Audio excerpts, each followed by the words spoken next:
Mesdames et messieurs, bonjour et bienvenue sur Diagonale et merci de nous rejoindre sur BNews. C'est finalement le 31 mars dernier que la Sénat a publié la liste des partis qui seront en compétition pour les élections communales et municipales du 17 mai prochain. Parmi ces formations politiques figurent bien entendu les Forces Cori pour un Bénin émergent. Les FCBE ont traversé une longue crise depuis 2019. La crise continue peut-être toujours parce que à la date d'aujourd'hui, nul ne sait le contenu de la liste de ce parti et c'est justement pour parler de tout cela que nous avons en plateau le conseiller juridique des FCBE, Kamar Ouassangari. Bonjour, monsieur Kamar Ouassangari. Bonjour, monsieur le docteur. Merci d'avoir accepté notre invitation. Bon. J'anime cette émission avec Joël Tchoubé. Monsieur Kamar Ouassangari, bonjour. Bonjour, monsieur Joël. Votre parti, la Force Cori pour un Bénin émergent, est donc sur la ligne de départ. Lundi dernier, vous avez obtenu le récépissé définitif de participation à ces élections. 3630 candidats présentés dans 546 arrondissements. Ce fut un travail harassant, pharaonique. Alors, comment avez-vous pu faire tout ceci? Merci beaucoup. Je dois d'abord dire, comme les téléspectateurs vont le constater, j'ai porté un masque. Le masque, c'est pour envoyer un signal à toute la population béninoise qu'il est important de se déplacer avec des masques. Parce que la pandémie mondiale qui nous guette ici, nous devons pouvoir prendre des protections. Donc, comme le gouvernement l'a dit et comme on l'a lu dans les réseaux sociaux et partout, se laver correctement les mains, chaque fois avec de l'eau et du savon, se mettre un masque. Donc, c'est pourquoi j'ai pris porter un masque, pour me conformer à cette règle. Mais pour l'émission que nous allons, pour permettre à chacun de voir les visages qui sont là, je vais prendre ce masque pour que, à la fin de l'émission, je puisse porter mon masque et continuer mes activités. Voilà. Merci. Merci beaucoup. C'est vrai que le parti FCBE a déposé son dossier de candidature à la Sénat, mais je peux vous dire, pour ceux qui connaissent l'organisation du parti FCBE, que ça n'a pas forcément été un travail harassant. Ça n'a pas été un travail harassant parce que le parti FCBE a des organes, des structures dans tous les arrondissements, dans tous les villages. Donc, construire une liste nationale, c'était pas le même problème que le parti a rencontré face aux autres formations politiques qui sont cantonnées, par exemple, dans un département ou dans deux départements. Donc, le parti FCBE, qui est un parti national, n'a pas eu autant de difficultés que les autres.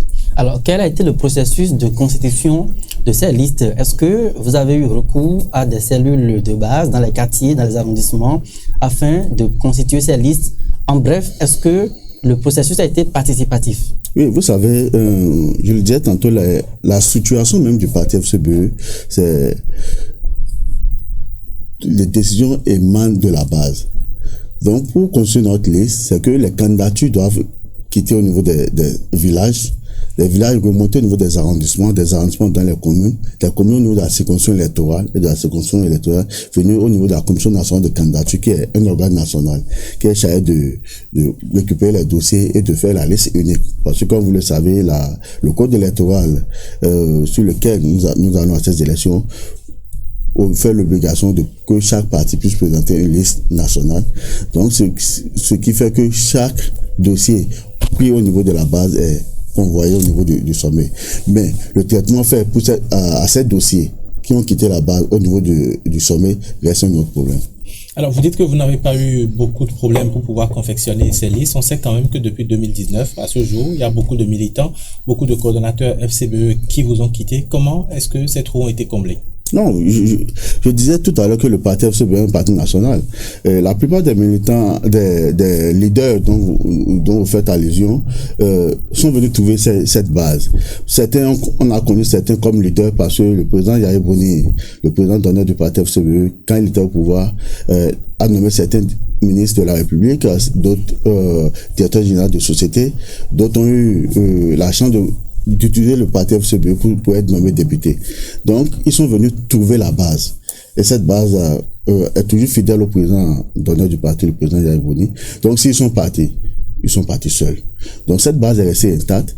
Et vous allez voir, alors, vous vous rappelez, quand on a fait le congrès à Paraco, vous avez vu comment les militaires nous ont quand même, nous ont fait l'honneur de nous montrer qu'ils sont restés malgré les départs.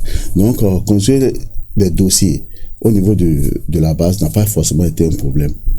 Mais c'est le traitement des dossiers qui ont posé problème. Parlons justement du traitement des dossiers. Comment est-ce que les dossiers ont été traités? On suppose que tous les potentiels candidats ont fourni leurs dossiers. À ce jour, personne ne sait qui est sur la liste, qui va réellement aux élections. Pourquoi est-ce que ça a été ainsi? Oui, c'est d'abord là l'inquiétude. Parce que quand j'entends que ceux qui se disent responsables du parti au sommet, que partout même le mandat qu'on dise que d'attendre la Sénat publier la liste du parti, je veux dire qu'il y a un problème. Parce que c'est vous qui donnez vos dossiers à la Sénat. C'est pas la Sénat de vous dire c'est ça vous avez déposé. Parce que c'est vous qui savez ce que vous avez mis. Donc ça, c'est comme si on veut nous dire que la Sénat peut changer encore des dossiers dedans. La Sénat n'a pas ce pouvoir. Donc la personne habilitée à donner d'abord les dossiers, c'est celui qui allait déposer les dossiers. Mais quand on nous dit d'attendre que la Sénat publie, je dis il faut que je pose des questions. Mais vous savez, au niveau du parti FCBE, nous avons traversé une crise. Une crise qui est survenue après l'obtention du récépissé.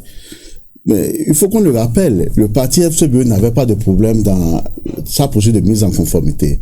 Nous avons déposé nos dossiers en bonne et due forme. Le 23 février, nous avons fait un congrès suite aux observations faites par le ministère de l'Intérieur.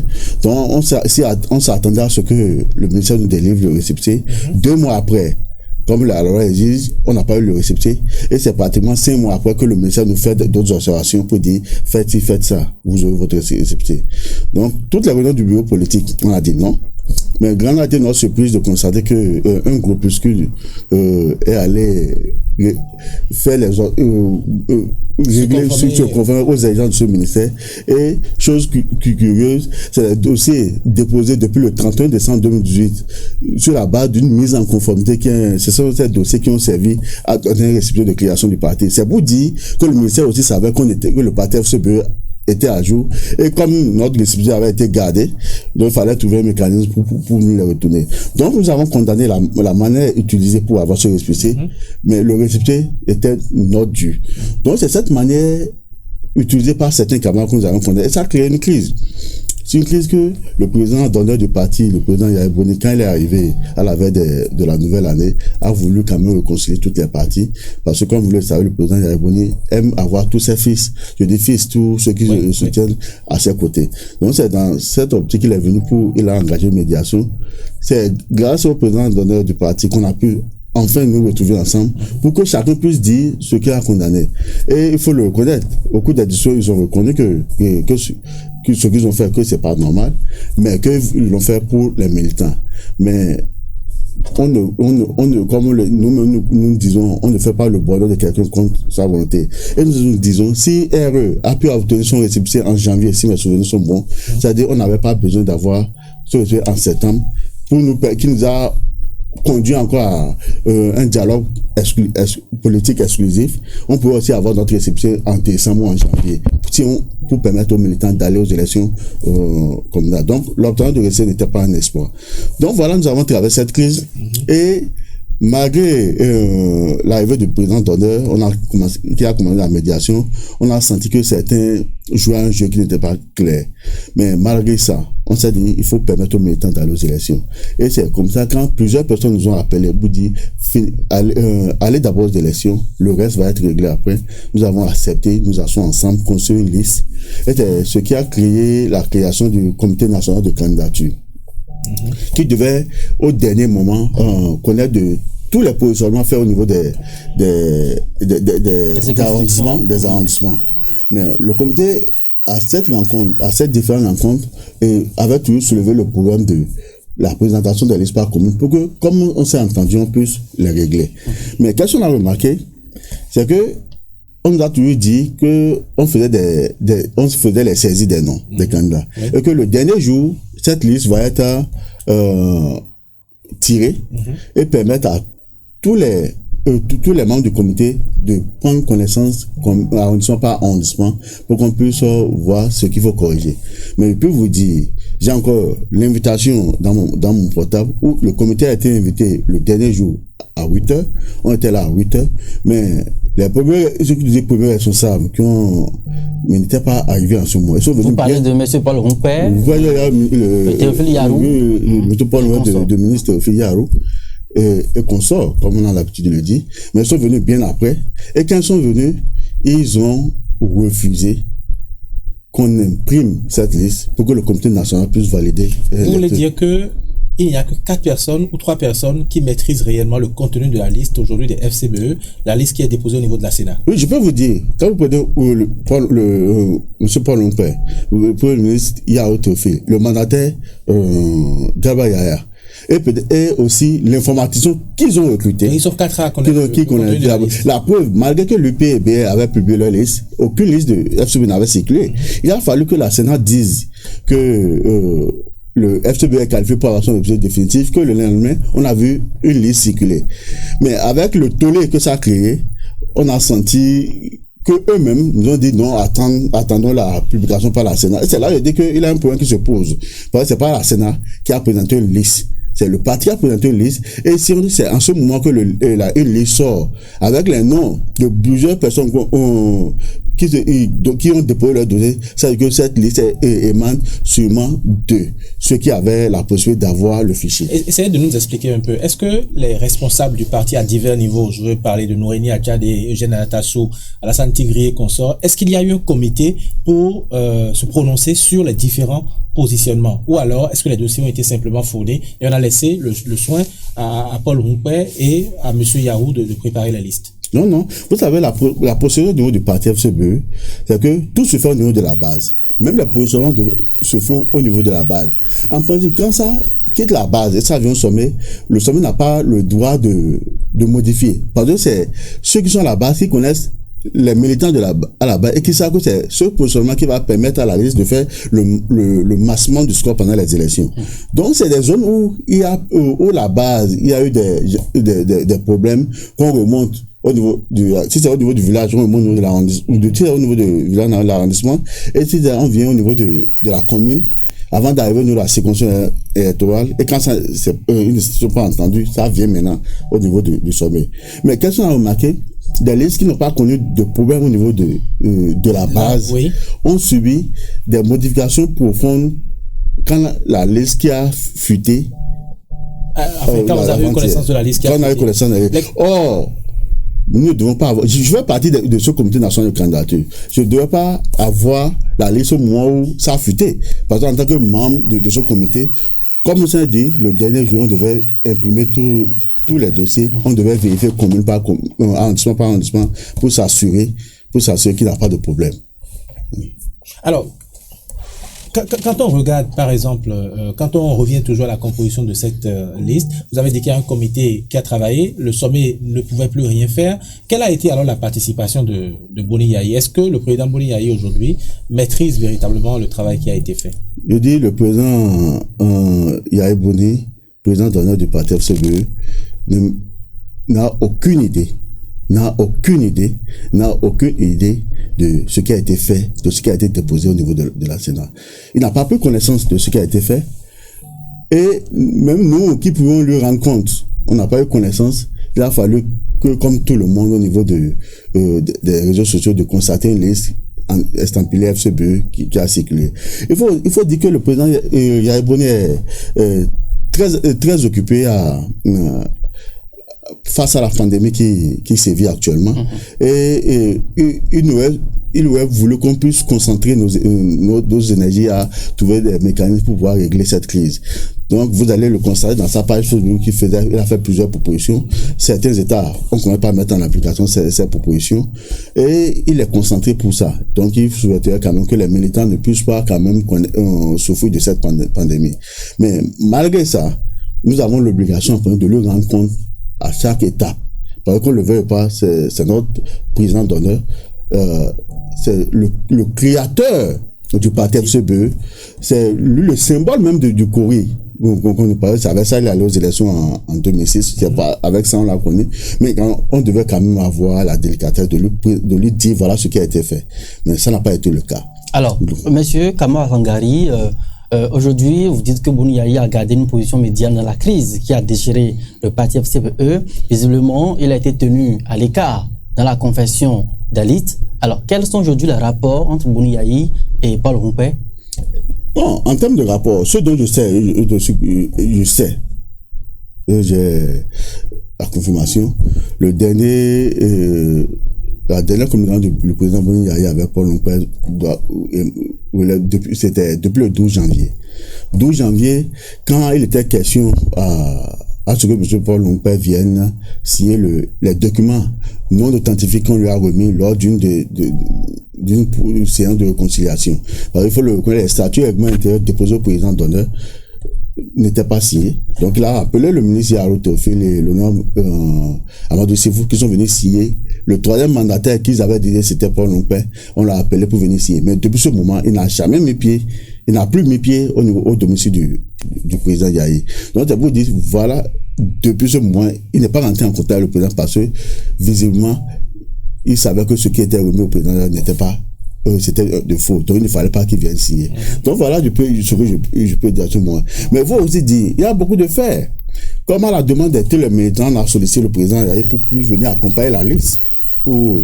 Mais bizarrement, même l'accompagnement que le président Yayi voulait nous faire pour payer la caution au nom du parti, cet accompagnement a été refusé. Mais jusqu'à on ne sait même pas là où... Refusé par qui? Par ceux qui se disent premiers responsables, Paul Longpère, Théophile Yarou et autres. Mais parce que sans doute, ils ont d'autres sources de financement. Sûrement, mais comme on ne sait pas, on est dans un parti politique ensemble, sans savoir d'où l'argent vient. Donc voilà les difficultés que nous avons, et nous disons, mais il faut que tout soit clair. Parce que quand vous êtes dans un parti politique, vous devez savoir les sources de financement. Parce que quand c'est un problème, tout ce que vous dépensez doit être derrière la cour des comptes. Mais si vous ne savez pas d'où l'argent vient, il y a un véritable problème. Donc c'est pourquoi nous avons dit, il faut que tout soit clair, parce qu'on ne sait pas là où nous conduit. L'argent vient finalement de différents leaders, c'est bien ça? Vous savez, quand vous êtes dans une formation politique ensemble, quand vous voulez faire une activité, si quelqu'un n'a pas un mécène qui vous envoie, on dit voilà ce qu'on fait, chacun donne sa participation. Tel groupe vous. Mais vous êtes là, on ne vous dit pas. Vous voulez donner votre parole, on dit on a déjà trouvé l'argent. L'argent vient d'où? On a dit on a trouvé l'argent. Ça pose un problème. Et je vous dis, le siège du parti, par exemple, c'est Agbadjo Mede, que tout le monde connaît. Oui. Mais Grand Latino Supérieur de Contrat, qui a un cabinet qui a été ouvert derrière le terrain, nous sommes allés, on l'a vu la seule fois passer dans le procédé de confession des listes, ils ont installé tout. Qui finance, qui a payé, on ne sait pas. Aujourd'hui, ils convoquent des réunions, ils convoquent leurs réunions pour dire que c'est le siège, ce qui n'est pas le siège du parti. Donc le siège du parti reste de vous entendre, Kamara Sangari, c'est que les FCBE aujourd'hui, à la veille de cette élection importante, sont déchirés parce que vous dites que Paul Longpère, qui est le SEN aujourd'hui, n'a plus véritablement de contact avec l'ancien président Boni Yayi. Vous ne maîtrisez pas les sources du financement du parti. Mais voilà que vous avez déposé une liste et que vous allez participer aux élections. Avec tout ce que vous venez de dire, est-ce que les FCBE, en l'état, peuvent constituer et avoir les 10%? Vous savez, je ne peux pas juger de ce qui va être fait demain. Je ne suis pas devin. Mais ce dont j'ai la certitude, ce dont je suis sûr, que si les FCBE qu'on connaît, où les leaders restent ensemble, avec le président, il y a comme le président d'honneur du parti. Les FCBE de la veille des élections législatives, si c'est ce FCBE, on aurait plus de 50% des voix. Mais avec ce qui se passe, ou dans des zones, des leaders ont été éjectés de la liste.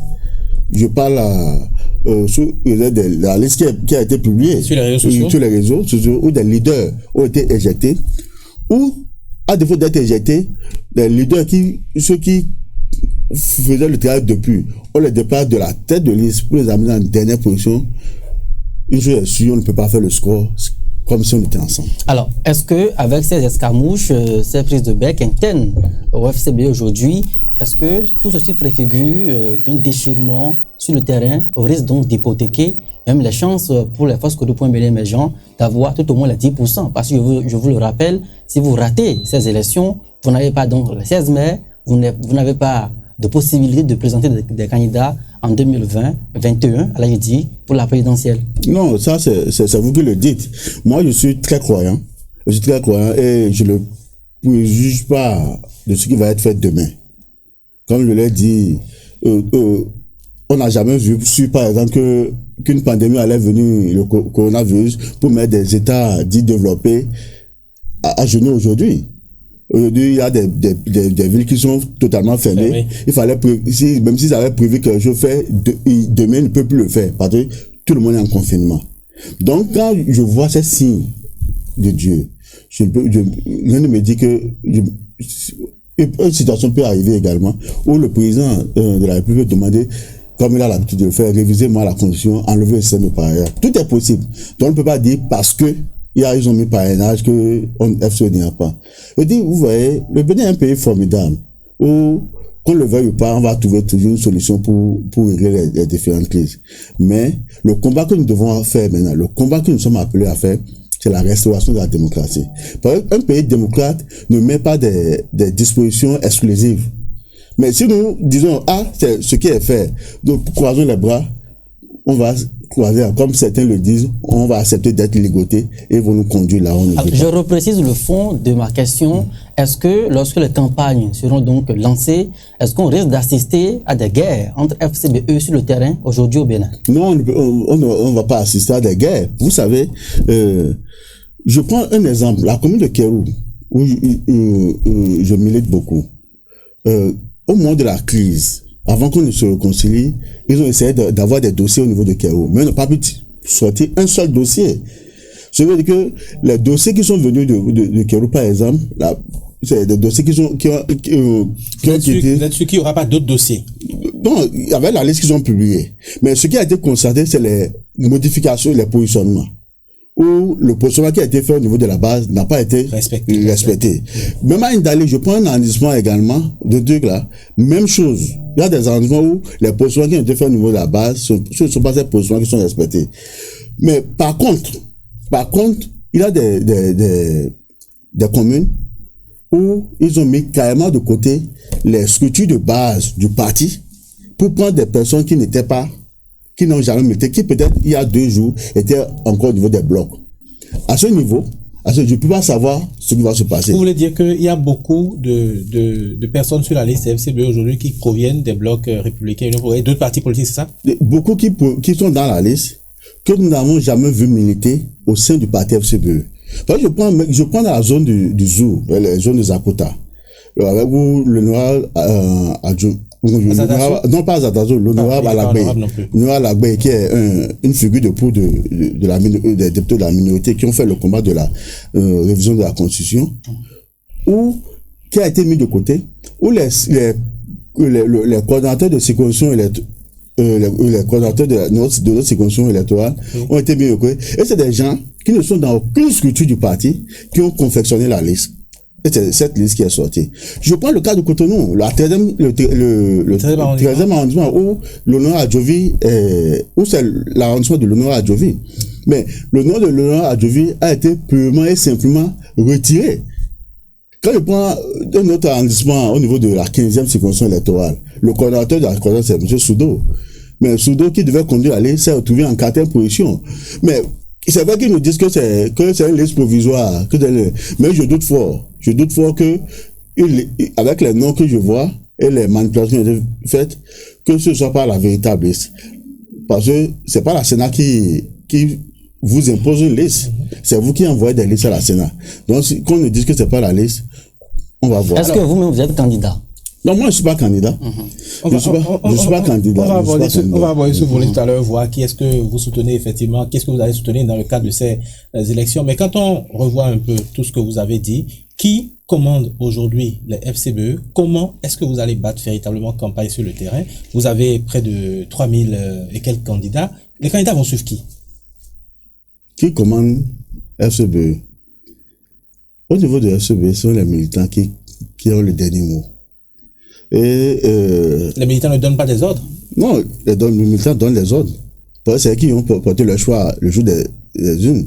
Les militants peuvent décider, comme ils l'ont fait pendant les élections législatives, de rester à la maison pour montrer leur mécontentement. Donc c'est pas un ordre, c'est pas un leader en haut qui va leur imposer, qui va les obliger à aller voter. On peut se retrouver dans ce cas de figure-là au niveau des FCBE selon vous? Des appels au boycott? Vous savez quand la liste qu'ils disent définitive va sortir par la Sénat, c'est que il y aura on va se réunir. Et en fonction de ce qui a été fait. Est-ce que ce ne serait pas, ce que je vais vous dire, Kamara Sangari, ce serait déjà trop tard parce que la liste serait déjà sur la table. Mettons-nous dans un cas de figure où on rend public la liste, où vous ne retrouvez pas ceux qui ont été désignés par la base et vous sentez effectivement que c'est en haut au niveau du Sène que la liste a été vraiment confectionnée. Quelle sera la position des autres militants FCBE qui ne se retrouvent pas dans ce qui a été fait et surtout quelle sera la position du camp je vais dire, le camp qui soutient encore Boni Yayi. Oui, je vais vous dire un truc. J'ai donné tout à l'heure un exemple dans le zoo. Quand les listes du zoo, on est les premiers, c'est des personnes qu'on ne connaît pas qui sont positionnées. Comment vous pensez que les militants, les véritables militants, ils vont faire la campagne pour cette liste? Oui, mais qui est-ce que vous appelez encore militant? Quand on dit véritable, les listes issues des structures officielles du parti. Je voudrais juste vous rappeler que les FCBE ont perdu le pouvoir, ça fait environ 4 ans. Les FCBE ont perdu encore beaucoup de militants, on l'a rappelé au début de l'émission. Et c'est peut-être ça qui a fait qu'aujourd'hui, les responsables sont allés chercher d'autres personnes qui n'étaient plus membres des FCBE pour pouvoir combler ce vide, pour les mettre sur la liste, justement. Vous ne direz pas la même chose de certaines circonscriptions électorales quand on remonte un peu vers le septentrion, où on sait que l'ancien président Boni Yayi a une forte assise et on sait également qu'il a beaucoup de lieutenants. Là, c'est très facile pour les FCBE de pouvoir composer leur liste. Mais dans certaines parties du pays, il faut reconnaître que les FCBE n'ont plus de militants. Non, ça veut dire que vous ne suivez pas l'actualité. Parce que, comme je l'ai dit, c'est vrai, on a perdu le pouvoir, mais le dernier congrès du parti a été fait en 2018. Et où le congrès qui a créé le parti en 2018 et où les organes du parti ont été mis en place. Même quand, avec l'obtention du récépissé, les coordinateurs de circonscription électorale ont été maintenus. Ça veut dire qu'il y a des personnes que le parti reconnaît comme les têtes de pont dans chaque circonscription électorale. Et dans les statuts et règlements intérieurs, même pour conférer les listes, je vous ai dit le cheminement tout à l'heure. Donc, c'est-à-dire, les bureaux que nous avons au niveau des communes, des arrondissements, ont fait un travail qui sont venus au niveau des coordinateurs des circonscriptions qui l'ont amené en haut. Et qu'on refuse de prendre ce travail, on va prendre des gens, on va prendre des personnes qui ne sont dans aucune structure, dont les dossiers n'ont pas suivi ce cheminement. Ne demandez pas aux militants de cette coordination d'aller travailler pour ces personnes. Et il se fait que parfois, certaines de ces personnes les ont combattues dans un passé récent.